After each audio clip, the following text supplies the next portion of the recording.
All right, from hole 12, you'll come across and bend around this to get to your next 1,000-foot hole that is also a par 5. This par 5 is pretty reasonable to play in my mind. I was able to birdie it. Not in a recorded round, but I was able to birdie it. So it's kind of a bit of a walk. Finally get some shade. Thank God. I am dying out here. But yes, you will wrap around and you will be, if you're playing this midday, you're going to have some shade over here, which is good. So, hole 13. It is a 1165 par 5 hole. Very awesome. So, for this hole, it will bend to the right and keep going kind of straight and then more of an S. You'll start to see it as we get down there.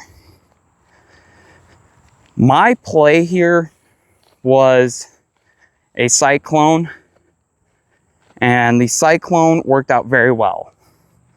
So you have OB left, okay, and no OB right, but very rough right. Very rough. I did not notice this the other day. So it's very rough right and OB left. Now you come down straight from the pad, and I landed up there by that small skinny tree. Now from here you can see where the pad is. Kind of shoot down and you come past the mid short pad.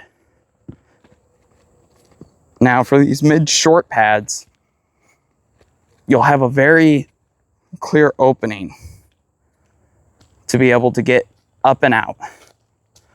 So there's still OB left that comes down. Now, even from the mid short pads, it is still a par 5 this weekend for an 886 foot, which makes complete sense because once you start to see how this hole plays out for this short, mid, and lawn pad, when you come down from up top there, and you come down and you make your way down the fairway, I landed right up in here and on this dirt patch right here, and I was able to make a forehand shot with a Raptor and get it up and around.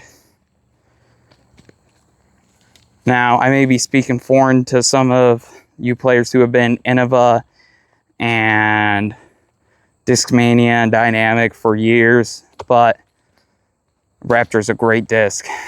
If you could bag one, I would say bag one. Now, it gets down low here, so the elevation drops down here to the right-hand side. Okay, but there is opening down here to the right, more than to the left, because you're still running that risk of OB if you stay up here on this left-hand side. Now, as you go up, you will see it starts to open up. And here's where I saw a problem with a couple guys in front of me. They were trying to throw kind of like an Anheuser shot. And for me, that I knew that wouldn't work. So I threw a flat flip up shot with a heat, and it went up and over. Now you still have OB to your left, rough to your right. So keeping it in the middle is a key thing that I'm seeing. As you go down, you will find this big open patch. It still has OB to your left. And you will have 2 ways to get up on top of that hill over there. And this is why it's 1,165 foot hole. And this is why the short mid pad is still a par 5. Because if you get caught up to the right hand side here, you have an opening and you'll have a better shot to get to the pin with a hyzer shot. But playing it as I see pros play things, a lot of them are probably going to want to land up there on top of that hill, which is where I landed. But coming through, you have that left-hand trail over there. And you have this right-hand side that's more favorable and more open. You do have openings over here to your right, but to your left, you get pinched off. And this is where I understand the short mid is a par 5. Because you would think, this is the end of this hole. There's no way it can go any further, right? Oh, it keeps going. It keeps going. There's no longer OB to the left for us this weekend, and there's no OB to the right. However, you kind of have this cul-de-sac area for the pin that's been cut out. And that is where the pin finally placed. So it makes kind of this big, giant, snaky S all the way through it.